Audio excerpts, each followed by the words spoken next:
Soul Ministry mempersembahkan seri pengajaran iman dengan topik iman atau nekat. Saya percaya pengajaran ini memberkati kita semua. Tuhan Yesus menyertai.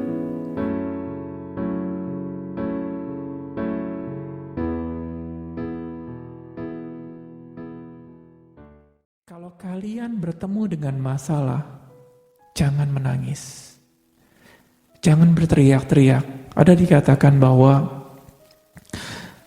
pernah saya ngomong seperti ini pada waktu adalah Musa, pada waktu dia punya masalah di depan laut, di belakang orang Mesir mengejar. Dan dikatakan bahwa Musa memang mencoba memotivasi ya. Orang Israel dikatakan, jangan takut, jangan takut. Akhirnya semua berseru-seru kepada Tuhan, gimana nih Tuhan? Di belakang ada musuh, di depan ada laut, gimana jalan keluar sambil menangis? Tuhan katakan, kenapa kamu berteriak-teriak kepadaku? Kamu punya tongkat. Angkatlah dan lakukan dengan tongkat kamu. Kenapa? Tuhan itu enggak. Tuhan itu kalau saya katakan, dia enggak salah kalau misalnya ngomong, angkat tongkatnya. Musa sudah melakukan mujizat dengan luar biasa dengan tongkat itu. Kenapa kamu bingung? Musa sudah berlatih dengan begitu banyak mujizat yang dilakukan dengan tongkat itu. Pada waktu ada masalah terjadi, Musa lupa apa yang Tuhan sudah lakukan dalam hidup dia. Yang dikatakan Tuhan katakan, angkatlah, ingatlah kebaikan Tuhan dan percaya dan berjalanlah. Sebenarnya jujur kali ya, yang di depan kan laut, di belakang kan musuh. Kalau misalnya Musa semua punya pedang, dia akan menyerang orang Mesir tersebut. Karena kenapa lebih gampang menyerang musuh dengan pedang daripada harus melalui laut dong.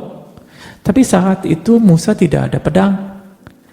Dan lagian juga tiang awan itu sudah ke belakang, sudah menutup dia punya ini. Jalan satu-satunya adalah di depan. Di samping udah nggak bisa. Sampai kalau misalnya saya tuh nonton dia punya film Exodus ya bahasa Inggrisnya, ada film Exodus ya, itu dia punya di kiri kanan itu dia tebing. Jadi orang Israel berjalan di antara tebing, udah gitu laut, dan jalan satu-satunya adalah laut di depan. Bukan orang Israel disuruh untuk bunuh diri, enggak. Jalan satu-satunya nggak bisa ke belakang karena sudah ada tiang awan, cuma ada di depan. Dan Tuhan katakan menataplah ke depan. Percayalah apa yang mesti dilakukan di depan. Dan jalan satu-satunya adalah ke depan laut tersebut. Dan butuh iman. Dan makanya dia punya kenapa jawabannya langsung Tuhan katakan, ambil tongkat itu, ketuklah yang di depan, bukan suruh nyerang ke belakang. Kita pun harus mempunyai yang namanya nalar pikiran Allah atau logika Allah pada waktu. Tadi pagi saya udah ngomong sesuatu. Kenapa saya ngomong seperti ini? Iman tanpa logika Allah itu nekat. Kenapa saya bilang nekat?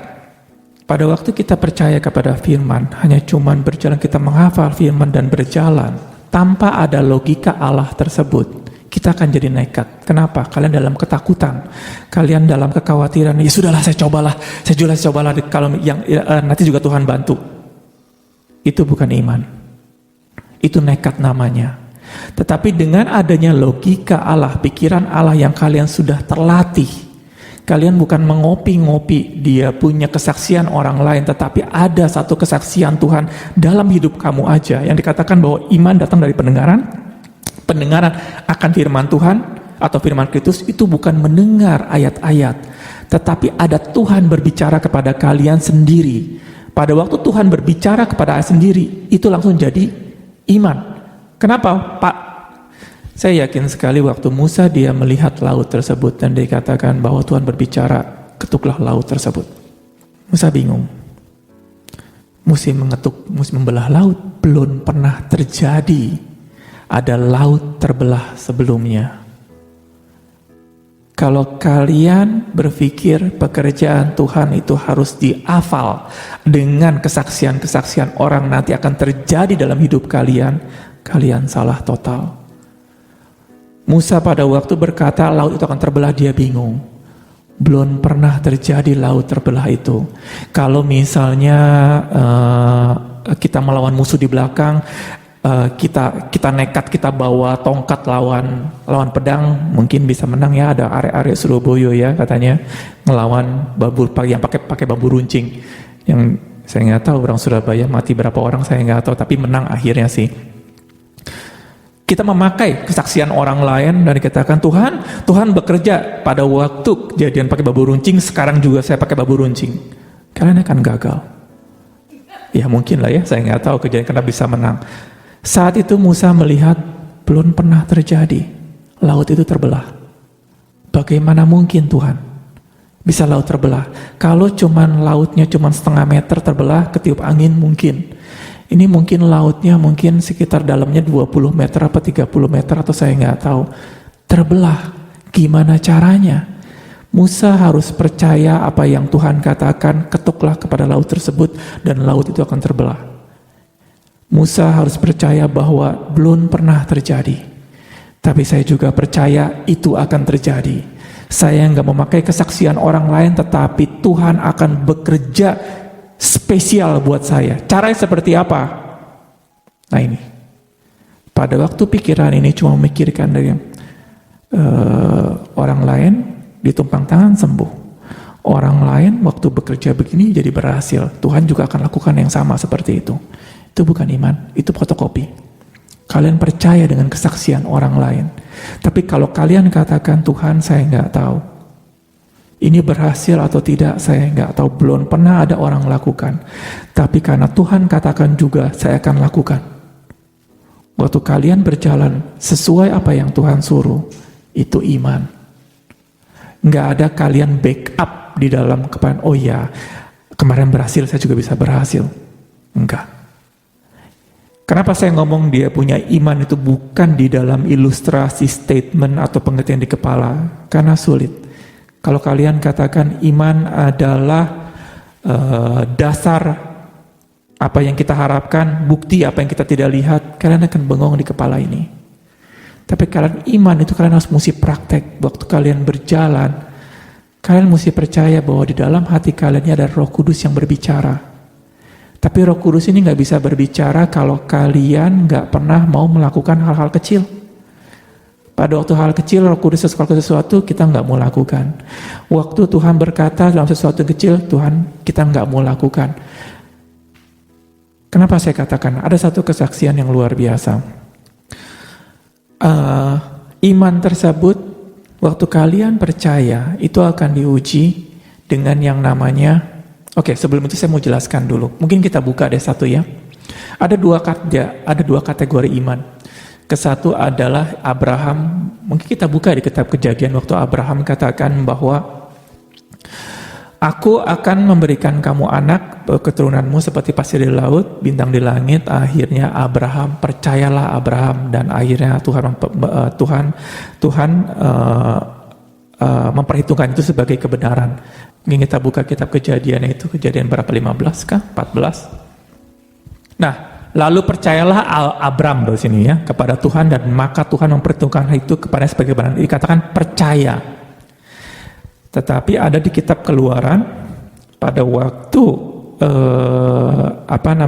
laut terbelah, kita buka, dan orang Israel itu percaya kepada Tuhan dan kepada Musa yang sebagai diutus. Kita buka ini kata-kata masih percaya ya. Kata percaya, ini dia yang ada kata Abraham, ada lagi dia punya Israel di kitab Keluaran.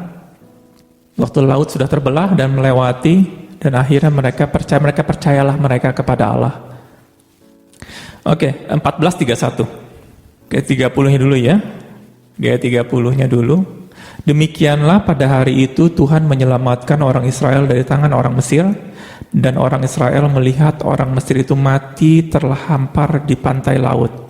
Karena laut dia punya terbuka, orang Israel melewati, dan tapi orang Mesir juga masuk, tapi orang Israel sampai di tepi, orang Mesirnya nggak bisa dan mati semua.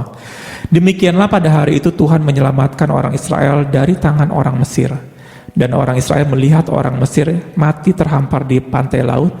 Ketika dilihat oleh orang Israel betapa besarnya perbuatan yang dilakukan Tuhan terhadap orang Mesir, Maka takutlah bangsa itu kepada Tuhan dan mereka percaya kepada Tuhan dan kepada Musa hambanya itu. Ini kontras sekali ya. Sama-sama ada kata nama percaya. Saya juga bingung waktu itu. Kalau orang yang percaya, biasanya ada iman ya. Benar kan? Dikatakan bahwa apabila kamu percaya, apabila kamu mengaku dengan mulutmu, percaya dalam hatimu, maka kamu akan diselamatkan. Ini sama-sama percaya. Yang satu adalah Abraham, dia percaya, Tuhan memperhitungkan itu sebagai kebenaran. Orang Israel juga dibilang percaya loh ini loh. Tertulis dia percaya kepada Tuhan dan kepada Musa hambanya. 3 hari kemudian, kalau kita baca di ayat 15 ayat 22. 3 hari kemudian, ini mereka memuji-muji Tuhan luar biasa loh. Dikatakan mereka percaya kepada Allah dan percaya kepada Musa. Musa menyuruh orang Israel berangkat dari Laut Teberau, lalu mereka pergi ke padang gurun Syur 3 hari lamanya, dan mereka berjalan di padang gurun dengan tidak mendapatkan air. Sampai mereka kemarah, tetapi mereka tidak dapat minum air yang dimarah itu, karena pahit rasanya, itulah sebab namanya tempat marah. Lalu bersungut-sungutlah bangsa itu kepada Musa, dikatakan, apa yang akan kami minum? Artinya ini dia punya kejadian bahwa di situ langsung mereka bersungut-sungut lagi. Mereka tidak percaya lagi kepada Allah. 3 hari kemudian. Padahal sebelumnya dikatakan mereka percaya kepada Allah. Mereka sudah melihat laut terbelah, masalah beres. 3 hari kemudian mereka hilang rasa percaya mereka. Apakah orang Kristen seperti itu? Bisa percaya, bisa enggak. Bisa percaya, bisa enggak. Abraham dikatakan Abraham melihat percaya dan akhirnya dia punya imannya luar biasa sampai dia bisa menyerahkan anaknya. Saya kalau ini ada 3 anjing. Kemarin saya lihat ada anjing, bukan kemarin, saya waktu pulang ke kantor. Waktu saya lihat pulang ke kantor, ada kucing lagi minum air di bawah mobil, air comberan. Kucing liar banyak ya. Saya tuh cerita sama Aling. Terus saya bilang, ini kalau anjing ini sampai tiba-tiba hilang keluar, terus nanti hidupnya begitu, bagaimana perasaan lo? Dia langsung, aduh, pintu mesti dikunci nih. Jangan sampai dia kabur. Dia langsung, yang saya katakan, bahwa ada ketakutan untuk nggak hilang. Abraham bisa menyerahkan anaknya, saya nggak bisa. Aling kehilangan anjing ini, dia bilang aja agak takut. Terus akhirnya dia cari kalung yang ada GPS-nya. Nanti beli GPS sedikit, biar nanti kalau hilang ada kelihatan. Karena adiknya itu dia pernah punya anjing, yang satu adalah dicuri, yang kedua adalah waktu dia punya kegiles, sedih banget dia punya ngedengarnya. Saya nggak bisa kalau untuk menyerahkan anak saya. Siapa dari sini yang bisa menyerahkan anaknya untuk tanda petik dikorbankan? Abraham luar biasa bisa menyerahkan anaknya. Ini iman dari mana? Percaya dari mana? Sedangkan orang Israel 3 hari kemudian dia langsung lupa. Ternyata ada satu. Kalau kalian bisa melihat bahwa kejadiannya, imannya Abraham adalah dia belum mendapatkan, dia punya masalah, dia nggak punya anak. Saat itu Tuhan, bagaimana saya tahu keturunan saya akan menjadi seperti keturunan seperti bintang di langit dan pasir di laut? Tidak ada bukti. Problem dia masih belum beres. Umur dia sudah 90, saya nggak tahu umur berapa, cukup tua lah ya. Sarah juga sudah cukup tua. Dalam firman Tuhan katakan bahwa bukti-bukti tidak ada bisa menunjukkan bahwa Abraham bisa mendapatkan apa yang dijanjikan. Tidak ada. Dia sudah tua, Sarah juga sudah tua mati haid. Tapi Tuhan berjanji satu, kamu akan punya anak. Dia belum melihat. Tapi Abraham percaya. Dia belum melihat. Waktu Abraham masih problemnya masih besar, dia percaya. Orang Israel tunggu lihat problemnya beres, sudah diberkati, sudah selesai segala masalah, baru saya percaya. Apa yang terjadi perbedaannya? 3 hari kemudian orang Israel jatuh lagi. Abraham dikatakan dia langsung imannya naik terus. Ini perbedaannya. Nama percaya, maka saya pernah ngomong, hati-hati dengan namanya percaya. Kalian dengan mulut mengaku bahwa saya percaya Tuhan, saya percaya, belum tentu keluar dari hati tersebut. Oh enggak, saya pasti keluar dari hati, belum tentu. Dengan adanya problem saat itu, Abraham masih ada problemnya dan luar biasa, dan tidak ada tanda-tanda problem dia beres. Ya nggak ada tanda-tanda sama sekali. Tetapi orang Israel, dia ingin tanda-tanda dibereskan baru dia percaya. Atau bisa dikatakan begini, waktu dia dikatakan bahwa pertama Abraham itu menanti-nantikan anak. Yang dia ngomong begini, waktu Tuhan katakan, Abraham, aku akan memberkati engkau segala macam, bahwa kamu akan menjadi gimana. Abraham ngomong begini, tapi Tuhan, mana anaknya? Aku belum punya anak, sampai nanti semua hartaku ini harus diserahkan ke siapa? Pokoknya budak kepala ya, budak kepala. Pokoknya mesti diserahkan ke budak. Abraham lagi menanti-nantikan, mana Tuhan anaknya yang Tuhan kau janjikan? Belum kelihatan, belum ada tanda-tandanya. Dan menurut pikiran saya, semua nanti harta ini kalau saya mati, saya berikan kepada budak ini. Itu pertama, Abraham lagi menanti-nantikan. Tiba-tiba Tuhan datang dan dikatakan, Abraham, percayalah kepadaku. Pada waktu Abraham percaya, dia menanti-nantikan lagi nggak? Stop, dia menanti-nantikan. Jadi kalau kalian masih dalam hidup kalian, Tuhan kapan ya, mana ya? Kok belum ada? Kapan Tuhan akan berikan? Kalian masih posisi belum percaya. Walaupun kalian katakan, iya saya mau percaya, tapi sekarang saya lagi menanti-nantikan. Kalian dalam proses belum percaya. Tapi pada waktu kalian masuk dalam proses, Tuhan saya percaya.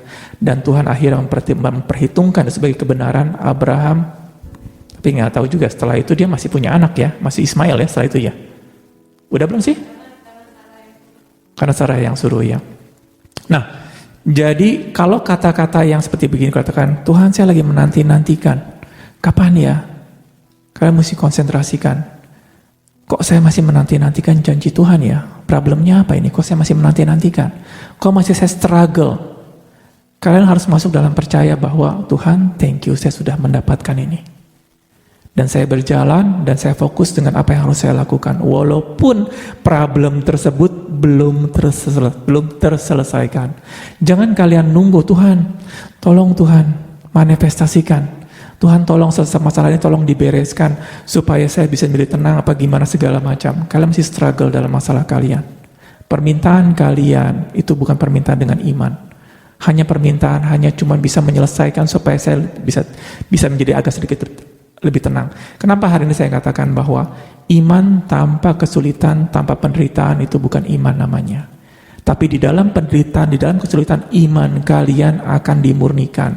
Tapi, yang saya katakan tadi, kalau kalian tidak ngerti cara handle problem ini, penderitaan sama problem itu akan menghancurkan iman kalian. Contoh siapa? Israel.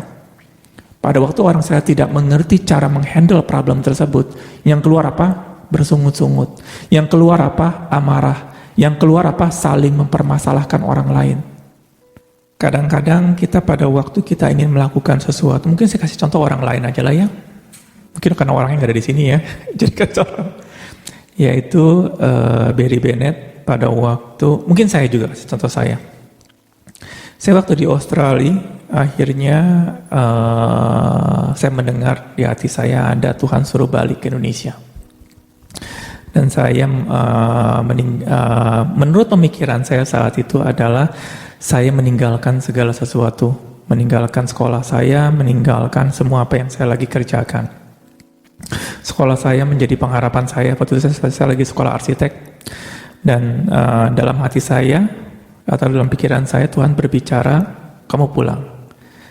Tetapi karena saya nggak ada mentor, nggak ada yang ngajarin saya, akhirnya saya pulang saya tinggalkan semua, dan waktu sampai di Indonesia semuanya hancur apa yang sudah saya mau kerjakan, semuanya hancur, 12 tahun langsung hancur.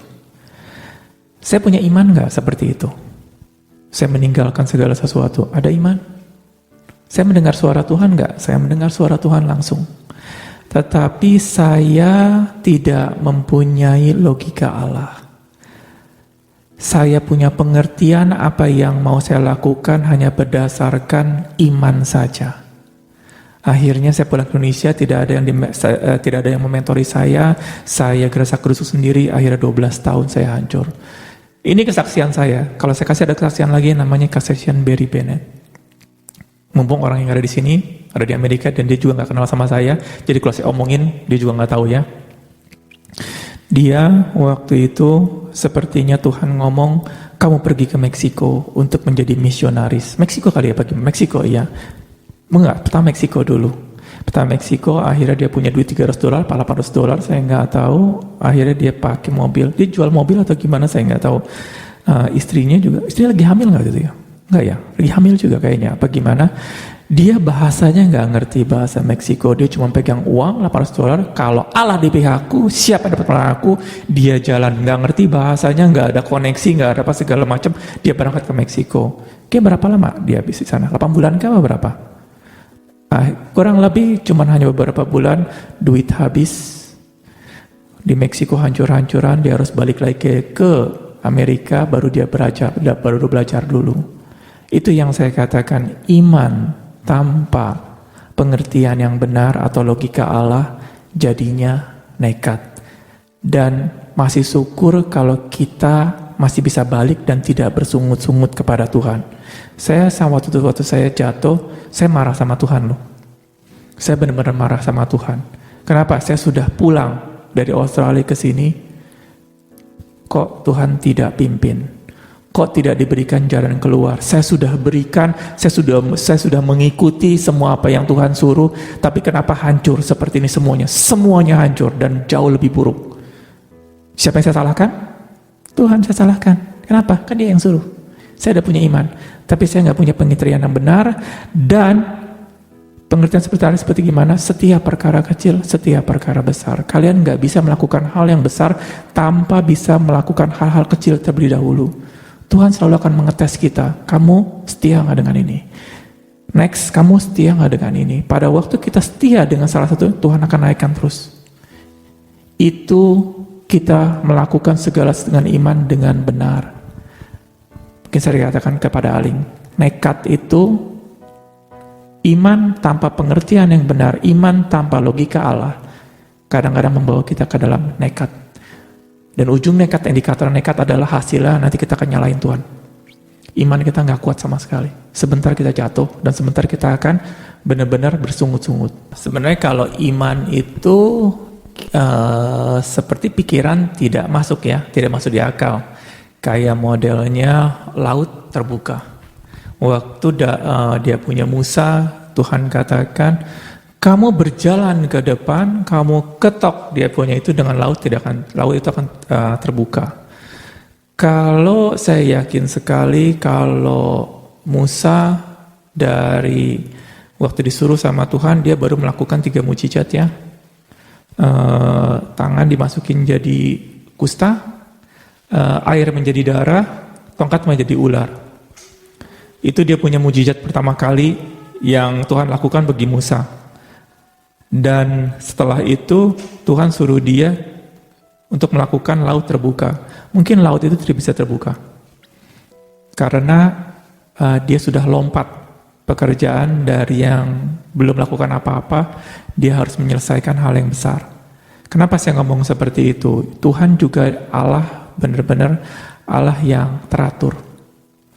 Dia tidak akan memberikan kepada kita pekerjaan yang lebih besar kalau misalnya pekerjaan yang kecil ini kita tidak lakukan. Tuhan, kalau kita, Tuhan saya beriman, saya mau pergi ke Irian Jaya. Tapi ke sebelah rumah kita nggak pernah ngomong.